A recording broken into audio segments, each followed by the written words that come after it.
Well, a couple episodes ago, I was a little concerned that the forthcoming Animaniacs reboot was going to go back to a well that wasn't nearly as well fed as we remembered it being back when it was new, and now, having watched the reboot straight through, I feel like my concerns were, somewhat allayed, somewhat not. On the one hand, pretty funny like I expected, main voice cast still had it like I expected, the old school energy, New Day references angle comes together more solidly than I expected overall, and speaking of expectations, my sense that Pinky and the Brain had aged overall better than the main cast, and would make the leap to a 21st century incarnation with significantly less difficulty was borne out about as correctly as I could have predicted, as in I predicted it and I was right, so yeah. Big finish! Yeah!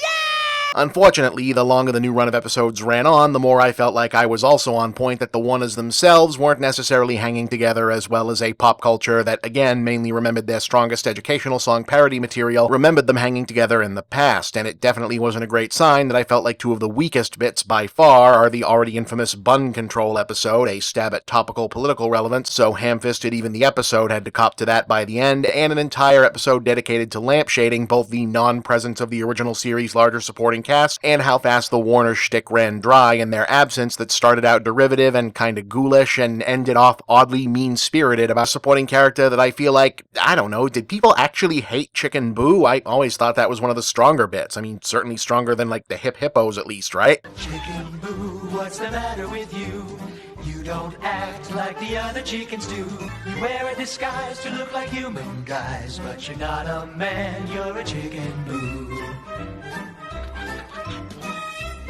On the other hand, there's room for improvement, but it actually was better than I thought it was going to be overall, and especially think there's a lot of potential in the new recurring antagonists like Nils Neidhart, Rita Norita, and the surprise return classic character who popped up for the season finale. The spot where it seemed to stumble consistently is just the dynamic of the Warner siblings themselves and how they interact with the world around them, which unfortunately is like 80 to 90% of the dynamic of a given episode. Like, the entire point of an individual Animaniacs short is almost always, here's a situation, here's what happens when we throw Yakko, Wacko, and Dot into it, and in classic Warner Brothers cartoon protagonist tradition, they function as wrecking balls that topple an established order either in on itself or onto their own heads, usually the former. And from where I sit, the stumbling block now, as perhaps was inevitable, is that whereas 20 years ago, the Warner siblings, especially Rob Paulson's sarcastic motor-mouth leader Yakko, came off largely like mischievous children, puckishly tweaking the nerves of authority, too often in the reboot, there's this distinct air of the Warners now being themselves the voices of old-fashioned reasonable order, or at least framed as such, Generation X common sense and sanity reasserting itself against the weirdness of millennial and Gen Z culture, behavior, whatever. There's only one return, okay? And it ain't of the king, it's of the Jedi. Wow, Star Wars geek. Oh, I'm the geek? He's not down with the trilogy. Oh, what the fuck happened to this world?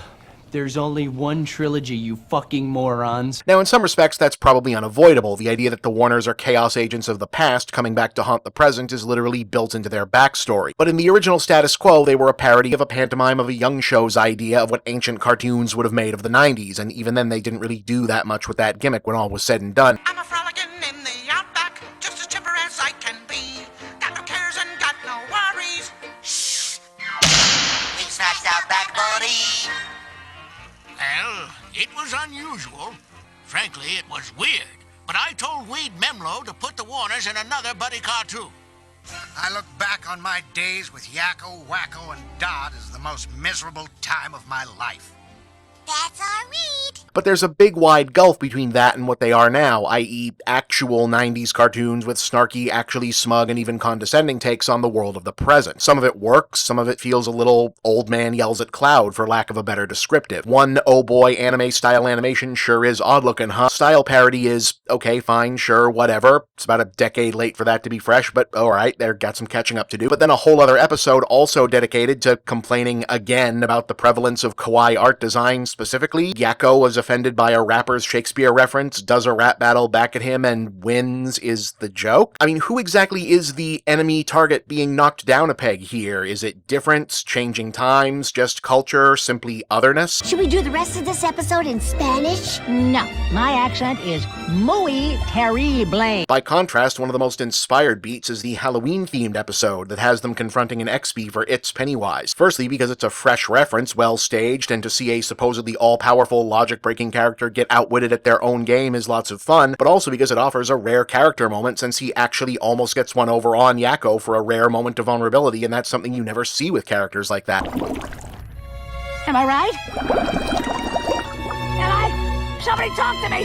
Tell me The thing is, this is criticism, but it's not really condemnation, I want to stress. This kind of comedy is actually really difficult to do because you're seemingly breaking, or at least tweaking around with an unwritten rule that comic heroes and slapstick comic heroes especially should generally punch up at stronger opponents, or the concept of authority rather than down at someone weaker or obviously outmatched. We've all heard this, but the Warners, in spite of their ostensible in-universe backstory, are behavioral descendants of Bugs Bunny, who breaks that rule all the time innately. Characters who, despite their enemies supposedly being better armed or more powerful disposition, the audience always knows Bugs is invincible, in control of the situation, and we're meant to root for him, as he and others like them wield their power not to survive or escape from a tormentor, but to humiliate, torture, and brutalize hapless idiots like Elmer Fudd or Yosemite Sam for our amusement. The comedic contradiction of Bugs versus Elmer, or the Warners versus Scratch and Sniff, etc. situation is that the good guys are basically acting like bullies, but bullies who, because of specific contextual clues and references, we're supposed to understand that we can root for. And Bugs, of course, himself was descended in direct lineage from human comedians like Groucho Marx, who was the obnoxious schemer among comedy skill variety pack that was the Marx Brothers team, typically framed even as the least morally righteous of his group, relatively speaking, depending on the individual film storyline, but still generally deploying his con man, browbeating enemies into submission with quick wit and cutting sarcasm routine, mainly against the upper classes, or at least those in positions more powerful than his own. Why don't you go home to your wife? I'll tell you what, I'll go home to your wife, and outside of the improvements, you'll never know the difference. Haven't we seen each other somewhere before? I don't think so. I'm not sure I'm seeing you now. It must be something I ate. Why, I've never been so insulted in my life.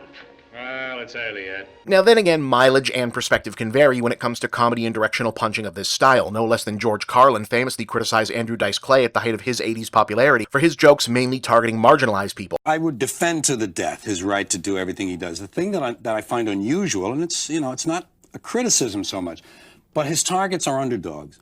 And comedy traditionally has picked on people in power, people who abuse their power. Women and gays and immigrants are kind of, to my way of thinking, underdogs. But Carlin also recognized that the Dice Man's appeal, reasonable or not, was grounded in a then-prevailing cultural view among his mostly young, mostly white male audience, one intentionally exaggerated and promulgated at the time for cynical political gain by right-wing politicians in the day, that they were the truly marginalized ones because Dice's comedy targets had been uplifted and shielded by quote-unquote political correctness. Well, I think he's appealing largely. I think his core audience are young white males who are threatened by these groups. I think a lot of these guys aren't sure of their manhood, because that's a problem when you're going through adolescence. You know, could I be? I hope I'm not one of them. And the women who assert themselves and are competent are a threat to these men, and so are immigrants in terms of jobs. Which was, of course, a ridiculous myth, but one that people still believe to this day, and regardless illustrates why these things are at times so difficult to parse. We've missed so much. For my money, it's worth considering that sometimes the only way out is to go forward. It's not like Animaniacs is the only cartoon reboot to have difficulty grappling with this even recently. HBO's high-profile retooling of the original Looney Tunes themselves had to figure out what to do about all the gunplay associated with Bugs Bunny's enemies, and the various results have remained fairly controversial and mixed in reception, but in all honesty, I feel like the superior approach to rebooting those characters overall was the complete rebuild approach taken by Cartoon Network's The Looney Tunes show in 2011, which in lieu of trying to make 1940s cartoon slapstick work in the 21st century, instead opted to move Bugs, Daffy, and their friends into the context of an animated sitcom to explore their personalities in an alternate context. It was definitely different, and I get why not everyone was down with it, but to be honest, that Bugs Bunny, being just as Groucho-esque but dealing with Walmart shopping and a hyperactive girlfriend, felt more authentically Bugs to me than the rebooted one does, tussling with a rebooted Elmer Fudd, trying to recapture a mode of comedy that's just completely alien now. I like your hair. Oh, thanks. They're my ears. Sorry. A lot of stuff in here. Makeup, keys, rubber band ball, deck of cards, stapler, flashlight, mini fan. Hello? Hi! Oh, no, nothing. I'm just on a date with a really cute guy. He's sitting across from me right now. He's totally looking at me. Oh, no, wait. Now he's looking down. Now he's looking around. Okay, call me later. Okay, bye. Friend of yours? Nope. Wrong number. Likewise, I felt like one of the best new Animaniacs episodes conceptually was the Odyssey spoof, precisely because it consciously leaned into the slightly contradictory nature, or at least undeniably different nature, of the 2020 cultural stature afforded to the characters by casting the Warners as the mortal, tormenting Greek gods in this version, and Odysseus as the arrogant, pain-in-the-ass Elmer Fudd bully figure they were antagonizing. It's a great gimmick, fun use of the characters, and an actually fresh spin on one of the most frequently parodied public domain stories in the Western canon. Similarly, I thought the best of the new Pinky and the Brain spots, and easily the high point of the season for me in total was the Mousechurian Candidate, because even though it had the basic outline of the traditional Pinky and the Brain story, it carried the whole premise one or two steps further by having Brain's scheme and the visualization of its consequences come off as significantly more villainous and specifically creepy and even outright cruel toward another living sentient being. I mean, apart from Pinky, who I feel like we always kind of understand is both complicit and cartoon invulnerable to a certain extent in context, to the point where he really crosses the line to outright, oh, yeah, the Brain is a bad guy. I would simply allow the most intelligent minds To make all of the decisions like Brain. No! Stop! Get out of my head! Excuse me? Quackier than a quack. Things are getting out of hand. All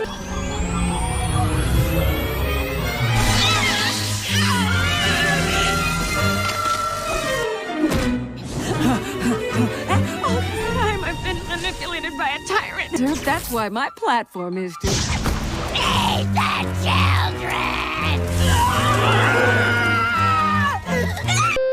And, you know, if you were doing something more ambitious with a Pinky and the Brain reboot than propping up an otherwise thin, not quite there yet Animaniacs reboot, going full-on villain protagonist with it is kind of the logical endgame of that, isn't it? I mean, as is, I hope Maria Bamford comes back next season, because she created a pretty compelling character in her brief amount of screen time, which obviously there will be another season, and I hope the various ups and downs this time will get smoothed out, because despite my ongoing misgivings, there's a lot of good in there. And, you know, if not, I could always use another excuse to run Marx Brothers clips in these things. I'm Bob, and that's the big picture.